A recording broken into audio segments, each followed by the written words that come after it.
What's up, everybody, and welcome back to another episode of Two Guys Rambling. Me and Javi just don't change. We just stay in these outfits. All day, every day. All day, every day. This episode is sponsored by Untuck It now, right? Please, I need more shirts. I wish. I need shirts at a discount, and I don't buy anything at full price. Because I'm poor. That's why we need 500 subscribers now. So if you're with us last episode, you know that we are on the road to giving away these 6 cigars.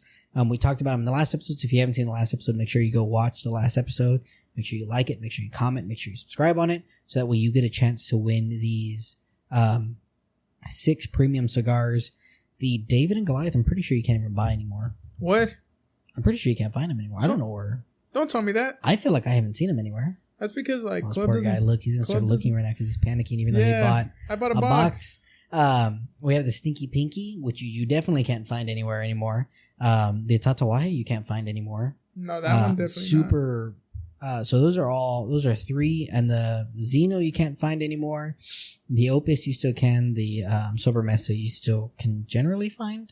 Obviously the Opus is hard to find. But all those cigars, premium cigars that you're not going to be able to just walk into your local B&M pick up anymore. Maybe the David, I'm not sure. But for the other 3, the other 4, the Stinky Pinky, the Tatawahe, the Zeno, and the Opus, I know you can't just walk into a B&M and pick it up. I know that for sure. But so make sure you go to that episode, you like, comment, subscribe. If you're already a subscriber, thank you for subscribing already. If you haven't subscribed, make sure you hit that subscribe button. Like this video, comment on this video. We're always looking for new content to make for you guys. Stuff that you want to hear about, stuff that you want to learn about. This episode's going to be about cigars and cruises. How it is being on a cruise. How it is smoking cigars while you're out there traveling, doing all that good stuff on a cruise. Let me start with the cruise was one of the best fucking things that I've ever been a part of. This is my first cruise. Never been on a cruise before. My parents love cruises. Oh, I was like, yeah. My parents love cruises. They love doing it. And so the biggest thing, obviously, anytime I'm going to go on a trip, I want to be able to smoke cigars, right? That's the whole point. Like, that's part of my relaxation. That's the only reason I go on trips. Yeah, no, literally, right? And I needed a trip, man. I needed a trip. After the past couple of months I've had, I needed a trip, and it was fantastic. And the cigar scene was even better. You still can't smoke in the casinos like there is on a cruise ship. Yeah. Or like in Vegas. Can you even smoke by the pools? You can smoke by the pools, but it's like on the second floor. So that was a really, really cool thing about, we already did our cut and our light, by the way. That's the way it's going to roll now. We'll do the cut and the light and the rambling report. And then on this one, is where we'll rate the cigar. So we're still smoking the CHF, by Joe Torres. So, phenomenal cigar. At the time of recording this, there are still some there, I believe. So if you haven't gone to Club Humidor on San Pedro, get your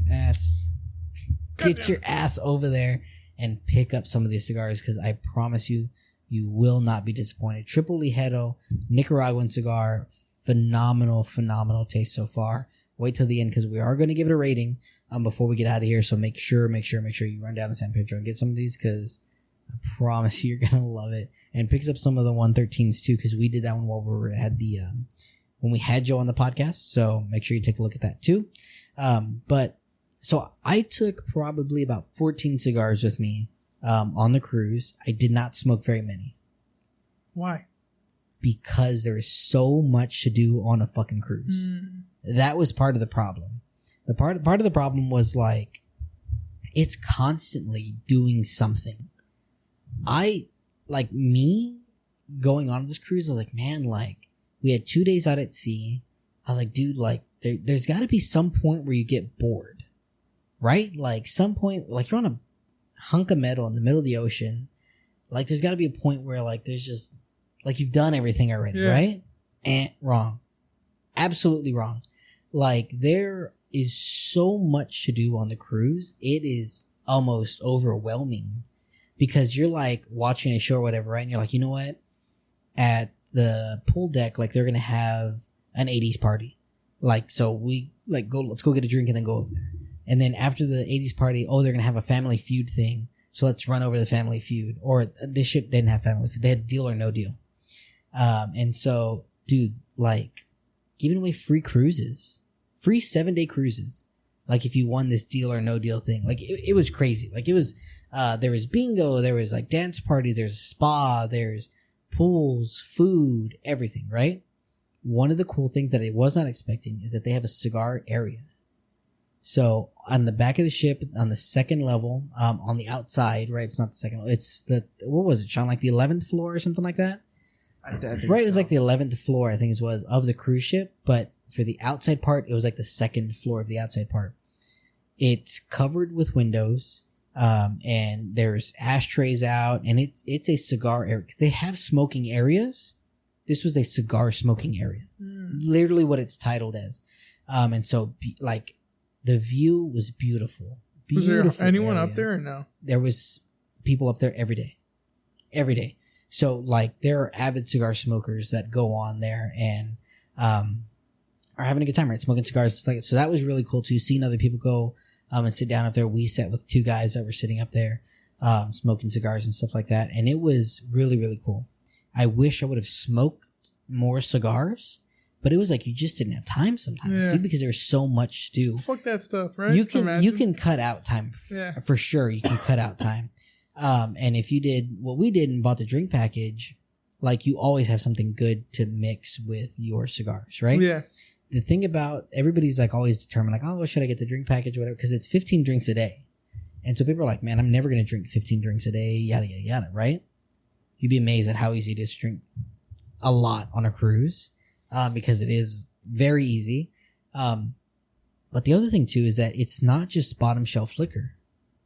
So, like, what people say to do is, like, when you go to order your drink, you don't order a vodka and cranberry. You order a Grey Goose and cranberry. You see what I mean? Yeah. Like, you don't go order whiskey and Coke. Like, you ask, like, if you want Jack or if you want Crown or if you want whatever it is they have, right? Or if you just want it on the rocks, right?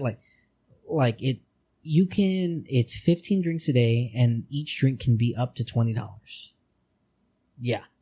So, like, you can make, and each drink's like $15 already. You know what I mean? 11, $15 so depending on what you're getting. A little bit. Exactly, right? I want a margarita, but I want Patron in my margarita or whatever, right? Whatever the premium alcohol they have on there. So there's always something to drink with your cigars. And everybody knows if you're going to go have a hefty cigar, you need to put a base down, right? Food, no shortage of food at all. They have one of our favorite spots was Guy Fieri's burger joint. Bro, I had like a chili burger a day. Oh, we were on Carnival Vista is what we were on, the Carnival Vista. And it was like, Guy's Burgers, you can walk up there and tell them you want 6 fucking patties. They'll give you 6 patties.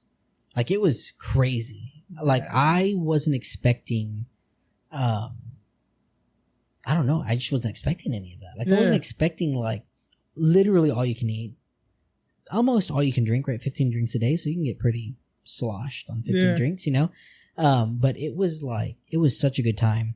We went to Jamaica, Cayman Islands, and Cozumel. Jamaica, I really didn't find a lot of cigars. Just walk the beach.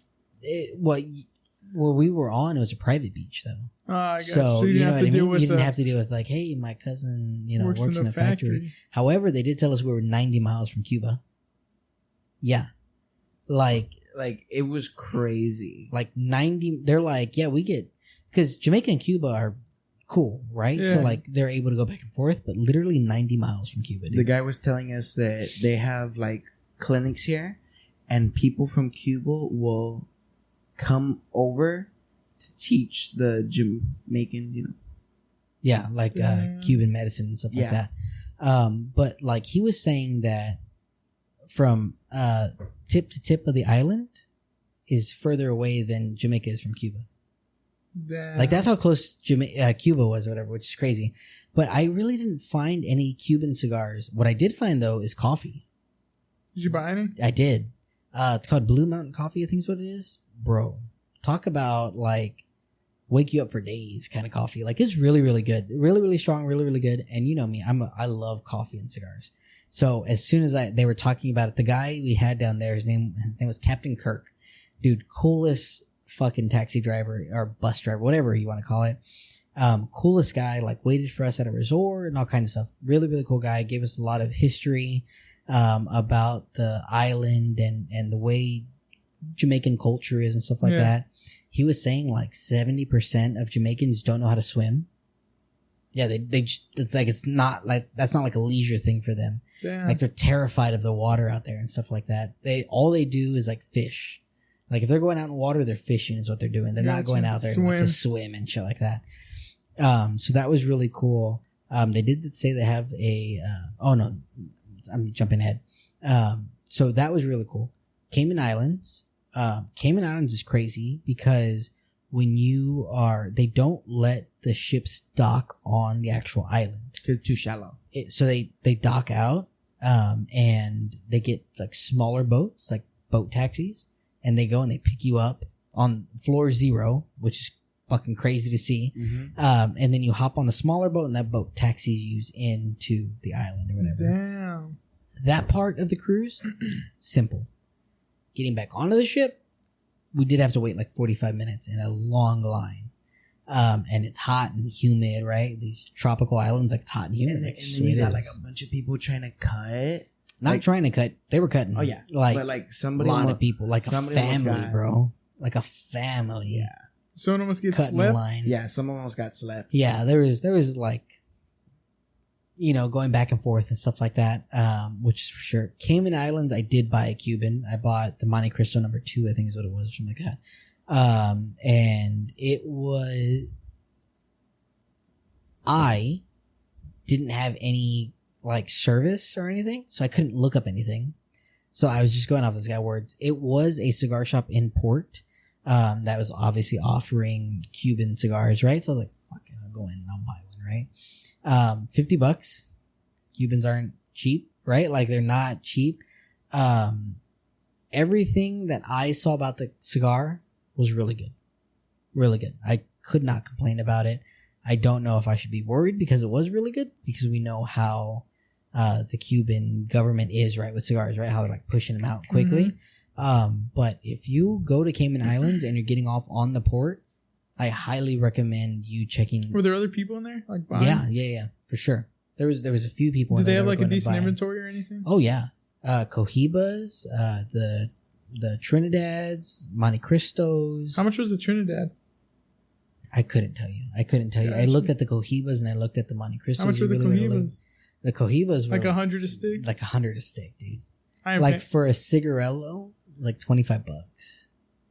Are you talking like the Cohiba shorts? Yeah, the Cohiba shorts. Yeah, bro. I bought. You can still buy those for $2. Oh, bro, no, they were like $15, $25, something like that. Yeah, it's crazy. It's crazy. It's and so obviously I'm sure there's a premium that you pay too, right? Because they know too. They're like, oh, these fucking guys. They want Cubans. You know what I mean? Mm-hmm. But the guy that was there was terrifying. Like in the movies where you see, God, and I hope he doesn't watch this, man. I feel so bad. I apologize. I doubt he'll ever see this though. You know how like you see the guy that works in the morgue, right? And like he's walking with the body at the end. And he's usually tall and lanky. Yeah, this guy fit the description. Yeah, terrifying guy, right? So we're going in and I'm looking at the cigars and I asked him, I was like, okay, like how much are these Monte Cristos? And he's like, oh, they're $50 a pop, whatever. I was like, all right, you know what? I'll take one. I was like, Dad, you want one? Like, I'll get you one if you want one. He's like, nah, I'm good. So I go and he's ringing me out or whatever, and I pay him, and I was like, oh, I have a cutter and a lighter. And he's like, are you gonna smoke it now or are you gonna smoke it later? I was like, I'm gonna smoke it right now. He's like, well, let me do my job.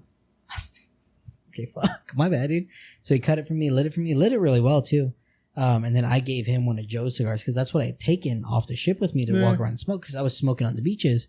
I had no problem smoking on any of the beaches at all. The pools, I didn't try to smoke in the pools because I was actually like in the pool, so I didn't want to like drop ash into it and stuff like that.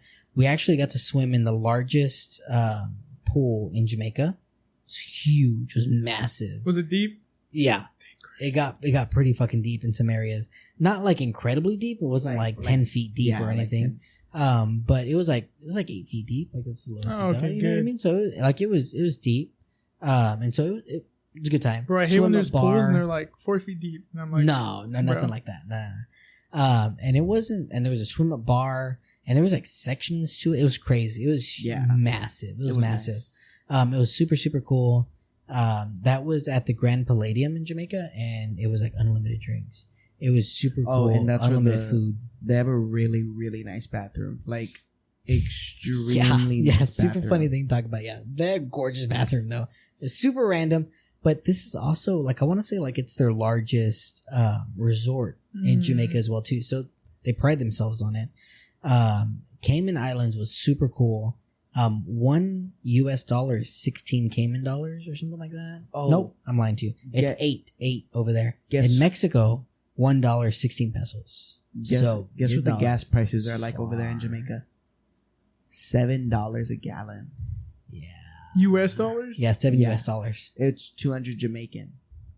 Bro, no wonder they're on like it was like 263 Jamaican dollars, which in ours is $7 a gallon. Yeah, crazy, dude. Yeah. Go be your king. Surprisingly over there, I didn't see no homeless people. Yeah, it was like weird, like driving through, and we were in Montego Bay, which I've heard mixed reactions to about Montego Bay. Some people are like, "Oh my god, it's terrible." Crazy thing is their livestock, the way they treat their livestock. Oh yeah, like there's no fences. There were just cows roaming around. Yeah, like goats, just walking, chickens everywhere. Wow. It was crazy. It wasn't like culture shock or anything, right? Yeah. But it was like crazy because like they like, and they were talking about beef over there, right? And he was like, if you eat burgers over here, like it's very different than the way it is in the US. He was like, here we don't like inject we don't give them anything other than grass. Like that's the grass, water, and maybe a little bit of protein, but that's it. Like we don't give them any kind of steroids or anything like that to make them bigger. And the meat definitely tasted different. I don't know if it tasted better. Yeah. But it definitely tasted different than what it was. And who knows? It could have been fucking... It was good. It was whatever. It was a good burger. It was good. It wasn't bad. I don't know if I'd be like, you know what I want? A fucking Jamaican burger. Yeah. You know what I mean? Like, give me my pesticides and stuff. You know? What do you call it? But that was really, really cool. But yeah, it was crazy. Like, and over there, it's gorgeous. And the other thing that he was talking about is old buildings, they don't like to demolish them. Oh yeah, they leave them up. They like to leave them up. So like if the Alamo were tattered, right, and it was falling apart, they'd fix it. They would try to fix it. They would try to renovate it and keep them up. And so we saw some really, really old buildings that like people were working on. The other thing is that he was talking about how there's generations that live in a household. Generations. Oh yeah. Like you really don't move out of your family home. You build on. Yeah. So they'll start in a small 2-bedroom house. That was another thing. And then what they'll do is they'll just make it bigger. Like you have a kid, you add on a room. Yeah, because when we were passing by, we would notice that there were houses where like the first floor you'd see the windows and the doors, and then you'd see a second floor and it's just empty. And he said that they don't build the full house; they build it in sections. Yeah, and they just build on. Like that's kind of the way it is. Damn, no code enforcement, huh? Not right. Yeah, I know, right? But yeah, it like there was a lot of buildings like that. And he's like, no, it's common. It's like, that's just what people do here is they just build on. Yeah. He was like, you really don't buy property down here. He was like, people, you know who Kenny Rogers is? Country music singer? Oh, like he had a property down there. Like DJ Khaled had a property down there. Like they had that kind of stuff. He said there's this area that we passed by that's like a gated community, but it's like a gated city. They have their own doctor. They have their own golf courses, their own movie theaters. They have their own everything in this gated community. And that's where like the rich people in Jamaica live. And so they completely seclude themselves from everybody else. They don't call them communities. They call them villages or whatever. Bruh, so you're telling me they're like, I don't want to be near the poor. We're going to build our own city. Literally. It's literally like a separate city. Doctors, your dentist, your grocery store, your everything is separate. Different healthcare and shit. Yeah, it's totally different. But Jamaica in general was really, and everybody we met was really, really nice too. Which is really cool. Another thing that I noticed that I thought it was a little bit odd was every house there has a gate. There's a front gate, like a gated garage. That reminds me of like Mexico. It's kind of like Mexico, yeah. How they have like a fucking wall around. Yeah, for sure. Golf course out there looked fucking great. I wish I could have gone out there, dude. The golf course, we passed by golf course, looked gorgeous. The beach was nice, but there was just a bunch of rocks. Yeah, the beach that we were at was pretty rocky, and I hear the thing you go to Jamaica for is the waterfalls. Oh, okay. Like their waterfalls are like gorgeous, and like you hike up to them and all this stuff. So not the weed? Yeah, dude, he gave us a history on it, man. He was like, not every Jamaican smokes weed, but every Jamaican uses it. And they put it into like a treatment oil, like all kinds of stuff. He said that you put it in a little bottle, put some like herbs and stuff in there, and bury it. 5 years later, you get this you get magical like snake oil. Yeah, pretty much. And then when you dig that one up, you're putting another one down there. So that way when you run out of that one, you have another one to go to. But like, it's a very common thing that all of the households use. Crazy. But like in the and he was saying stages? Like every household uses it. Babies get it, and like if a baby is teething and stuff like that, you get a little bit on your finger and you put it on their gums and stuff like that. Like it was crazy reading or listening to him and talking about it.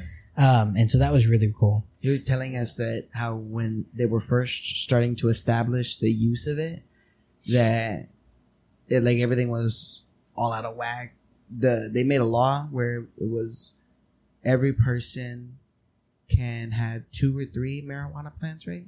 Oh yeah, every the way they had it was everybody who lived in a household can have 2 marijuana plants. You can grow 2 marijuana plants in your backyard.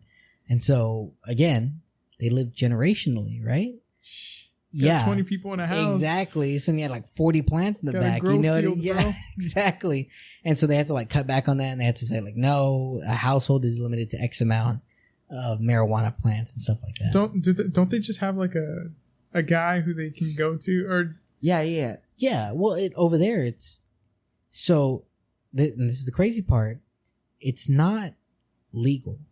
It's only legal in the sense that you can use it for spiritual reasons. Yeah. Because I always mispronounce. It's like religious exemption. The Rastafarians, or whatever they are. The guys with the dreads, right? They're a spiritual group. The dreads are a spiritual thing, because the Brits used to make them cut their hair and stuff like that. So as rebellion, they grew them out and made dreads and stuff like that. And so what he was saying is that they use weed as a spiritual thing. Yeah. So the pass, touch it to the left hand side. That's literally how they like have church almost. Yeah. And he made a joke. Yeah. And he was talking about it, and he was like, yeah, they used to only celebrate on Saturdays, and now they pray 7 times a week or whatever. Like talking about it. But yeah, so you can use it in the spiritual or in a religious type of way is the way you're supposed to do it. The way he explained it was that you need like a marijuana license to buy it, but you can also buy a permit from the government to grow your own marijuana. So you can grow it, but you can't sell it. Yeah. What? That's crazy. It was crazy. Right? Like you think like you're just walking around Jamaica like everybody's like smoking. And he was saying like all Jamaican, like not every Jamaican smokes it, but every Jamaican uses it. Yeah. In different ways or whatever it may be.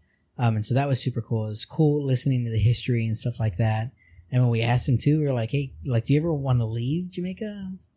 He was like, well, there's only 2 ways off the island. And I can't swim, and I'm terrified of planes. So he was like, nah. I'm gonna die. He said that COVID hit them hard though. I don't doubt it. 70% of their economy, tourists. Oh, and they're gone. Another thing, everything was completely gone and shut down. I thought was kind of cool. He said that when COVID hit, he went and he stayed with his parents in the mountains. And he went and he farmed with them. And he said that at the end of every farming cycle, they always have some left over. And I think Dad was like, "Oh, do you sell it for profit?" He's like, "No, we give it to our neighbors." So, Jim down the road grew potatoes. Oh, so barter economy. It's exactly what they turned to. And so had chickens, and so had goats, and so like during COVID, that's what they were doing. Is he wasn't driving anybody around, so he went and he worked in his family's like farm, and they grew shit and stuff like that. They weren't thinking about money; they were thinking about their meal. Yeah, like to survive. Yeah, exactly. And most of the Jamaicans live in the mountains. Mm-hmm. They don't live by the water or anything like that. But they all live in the mountains. Because we were asking about like flooding, like, y'all worry about flooding? It's like, no, everybody lives in the mountains. Nobody lives down where it'll flood because it floods. He's like, everybody lives up in the mountains, which is crazy too. Damn. Jamaica was great. So if anybody ever gets a chance to go to Jamaica, go to Jamaica. Cayman Islands, gorgeous, beautiful, beautiful, movie clear water, right? Their problem is iguanas. Aren't they an invasive species? They said like it was terrible, like $50 a head. Yeah. So like, smoke them if you see them. Smoke them if you see them, and you can go turn them into the government. $50, 50 Cayman dollars or whatever it is. Isn't that what Florida's having too? So bad that all of like their trees and their telephone poles, they had to put a barrier so it would stop the iguanas from climbing up it, because the iguanas were climbing up it and shocked and cutting down power to the streets and stuff like that. Yeah, so it was funny. We didn't even see any, which is kind of funny because they said it's terrible. But they said they've kind of got a control of it because when they started announcing like, hey, $50 a head, people were going out and dropping them. So the private residents over there in Cayman, huge houses. Like huge houses. Millionaires? Beautiful. Oh, for sure. You don't pay any property tax. Yeah. There's no property tax. There's no property tax. So once you buy your property and you pay off your property, it's your property. You don't pay any kind of property tax or anything like that. So, and you can buy like a really nice house over there, like a huge house for $400,000. Like there were 3-story houses. We're talking like mansion-esque homes for $400,000 over there. Mm-hmm. And then once you buy it, it's paid off. It's yours. Hey, like backyard beach houses. Yeah, on the water for like $400,000. And it's yours. Like it's yours. Crazy, right? Now again, right? Like you do. Like I can't imagine how much groceries are over there, right? Oh yeah. You know what I mean? Like everything's imported. You know, gas, I can't imagine how much gas is, but if it's a vacation home, how much are you really driving around? Yeah. You know, if you have a house on the beach, like how much are you driving around? Water. Exactly. So that was really, really cool. Cayman Islands were gorgeous. That's where I bought the Cuban cigars at. How was the shop there? The cigar shop? It was awesome. The cigar shop was really nice. Was that wasn't very big? I couldn't tell you, honestly, because I don't know. I vaguely remember seeing a sign, but I thought it was just a sign, and I thought that the actual place had to be called Habanos, whatever. Now, when I went to Cozumel, we went to like one of the most popular excursions, which is Mr. Sancho's, which is literally right on the water. Like your table is on the beach, and you walk maybe 10 feet and you're in the water. Oh, and it's crazy. The sand there. The sand. Nice. Yeah, the sand. It's white. Dude, crazy. The sand is like thicker. Yeah, it's like a thick sand. It's almost like broken up seashells. Is what it looks like. It's really what it looks like, but it's a lot thicker. But over there at Mr. Sancho's, there was a cigar, like humidor, but the sign that said Habanos whatever looked off. And the guy kept because I had cigars in my pocket, and he's like, "Come on, like real Cubans, like come on, Cubans." And I was like, "Oh man, I don't know, dude. I just didn't trust it. I didn't trust it." So if anybody's been to Mr. Sancho's and you've gone and you bought Cubans there, I'm really curious to know, like, if you thought they were real or what you thought, because it was just really sketched out. Because I'm telling you, like, the Habano sign that was out there just looked off. Like it didn't. Damn. It didn't look like the Habano sign. Let me see. We'll Google it right now. So that's what I'd be pretty curious about. But like the cruise line itself is very cigar friendly, extremely cigar friendly. How do you spell Cozumel? Cozmel. I think. Coz. Yeah, right. That sounds right. I'm very curious now. Yeah, and my whole thing was I was gonna come back and look it up and all kinds of shit that I've been doing. And so it's something that I don't know. Mr. Sancho's as Mr. Sancho's though was great. I did smoke a cigar there, and that was the thing about all these places. Like, you could smoke cigars on the beaches and have no problem. You weren't told anything. There was no I didn't have any issue smoking at any of the beaches. Mr. Sancho's was awesome. My allergies were kicking my ass, so I didn't get to smoke as many cigars as I wanted. What? In the middle of nowhere? Dude, my throat was killing me. My nose was all backed up. I had a headache from the sinus. It was pretty bad.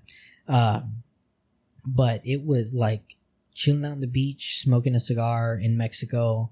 Mr. Sancho's unlimited drinks, all you can eat. Had the nachos over there. Bangers, bro. Damn. Bangers. Not gonna lie. But that would be a great place to take your silicone ashtray. You know what I mean? If you buy one of those Lotus ashtrays, throw that in your bag and that's what you take because it's light. You know what I mean? Not that there's a weight limit on your luggage or whatever. We did an interior room. No problem with the interior room at all. There was no windows, but we weren't really in the room much. You know what I mean? It's kind of like in Vegas, right? We don't really buy nice rooms generally until this last time. But it was nice, dude. If everybody gets a chance to go on the cruise, a cruise, you have to go and take your cigars. Royal Caribbean is really the one that I've heard is the most cigar friendly because they have cigar lounges. Mm-hmm. Damn. Yeah, they actually have cigar lounges. I looked at the cigars on Carnival, but it was a stand-up humidor, and it had Cohiba Reds, Cohiba Blues, Macanudos. Gross shit. It wasn't really anything that I was like, oh man. You know what's crazy? The liquor store in Port A had Liga number 9s. I was like, what the fuck? Interesting. Mm-hmm. In Port A? Which one? Oh, the only liquor store that's there now, right? Sappies, Spankies, or whatever. Something like that, right? But yeah, so if you are going on a cruise, I took my torch lighters on there, had no problem. Took them off and back on the cruise ship, had no problem. Do they search you when you're coming back on the cruise ship? You have to put your bag through a scanner and stuff like that. You can't I can't go to the beach and get a seashell and take it with me. Oh, okay. You can't take anything like that. But bringing your cigars is no issue. I had no issue with my cigars.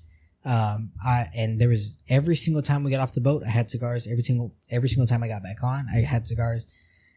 Never got asked about cigars. Never got asked about what the cigars were. I had no issues bringing the cutter. I had no issues bringing the lighter. And it was a metal cutter. It was a torch. I had no issues with it at all. Never was I asked anything. And so that was one of my favorite things. And I think as a cruise line, you kind of know, people are going to smoke cigars. If you have a cigar smoking area, people are smoking cigars on your boat. You know what I mean? And so that was probably Carnival. Definitely cigar friendly. You can't smoke everywhere on the boat, but at least they have a cigar section. Yeah. And it's not a half-ass cigar section. When I was walking to it, I was like, oh man, it's going to be some fucking lawn chairs or something, right?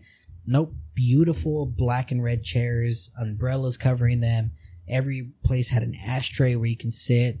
It had this beautiful, it wasn't indoors, it was outside, but it had a glass barrier to break off some of the wind. So that way you're not getting this wind just hitting your face. Yeah. And it was on the higher floor. So you were able to see the water and you were in the back of the boat and you were able to see everything. We sat out there at night and we were able to see some of the boats that we were passing by and stuff like that. It was really, really cool. Sounds badass. And so Carnival Cruise, at least the Vista, right? Because that's the only one I've ever been on, is definitely cigar friendly. Absolutely cigar friendly. I had, like I said, the only thing I didn't try taking was extra butane. So I don't know if that's a problem, but I was never told anything. I was never asked about extra butane. And customs, crazy, dude. I'm not saying you should try to smuggle Cubans into the U.S., but customs at Carnival, pretty light. Pretty light. Walking off, there was one lady standing in the middle of everybody who's walking out, and all she was shouting, literally all she was shouting was, if you have tobacco or if you have alcohol, get into this line. If not, get out. Nobody checked my bag. Nobody looked at it. Nobody scanned it. There was an x-ray scanner or anything like that. I'm not saying you should smuggle Cuban cigars into the United States, but if you wanted to, you could. It doesn't seem like it's very hard to. Like, it really, really doesn't. Damn. So, yeah. I mean, I think that's pretty much it. Yeah. About cigars, Carnival Cruise Line, absolutely. If I go on another cruise, I'll definitely do another rating on it. The Vista was gorgeous. I mean, everything on the Vista. The food was great. I had steaks like 3 nights in a row, dude. Terrible. I should have never done it. Steak and lobster was great. So it was phenomenal. If you get to go on the Vista, go on the Vista. It's nice. They are taking the Vista off for a little while because they're re-renovating it. I want to say that's one of the ones that's getting a roller coaster, which is crazy, mind blowing to me that there's a roller coaster in this damn thing. But there's that much power that they generate to keep all these lights on. Every room's got a TV. I mean, like jumbotrons everywhere. All of the, the casino lights and everything like that. You're gonna put a fucking roller coaster on here? Mind blowing. But other than that, thank you for coming back for another episode of Two Guys Rambling. If you haven't already, watch Monday's Rambling Report so that way you can like, comment, and subscribe and make sure that you are in there to win some of these, or to win these 6 cigars. Next Rambling Report we're going to announce the winner. And then we'll reach out to the winner, or the winner reaches out to us. And we'll probably make it where the winner reaches out to us. Yeah. And hits us up or emails us at the two guys rambling official@gmail.com. So that way we can talk. Make sure you're over the age of 21. We will verify. So make sure you're over the age of 21 if you win. And then you'll get these 6 cigars. You'll also get a Two Guys Rambling koozie as well. And we'll either mail them to you if we have to mail them to you, or we'll meet at Club Humidor. We'll do whatever we got to do to get you these cigars. But thank you for rambling with us for another episode of Two Guys Rambling. We're at 106 subscribers at the time of making this episode. The next goal is 500 on YouTube, and we're still trying to reach that goal of 1,000 on TikTok. We're still giving away 10 cigars on TikTok. Once we get 1,000 followers, we'll pick one of those 1,000 to get all 10. And those 10 cigars are pretty premium cigars, and some cigars that you will not find anywhere. Guarantee it. Maybe I might throw a CHF in there too. Make it 11 cigars. Why not? So please like, comment, subscribe, tell your friends, share us on everything. If you want that chance to win. But other than that, we appreciate you guys for being here for another one. We're out of here. Deuces. See you guys later. Good night.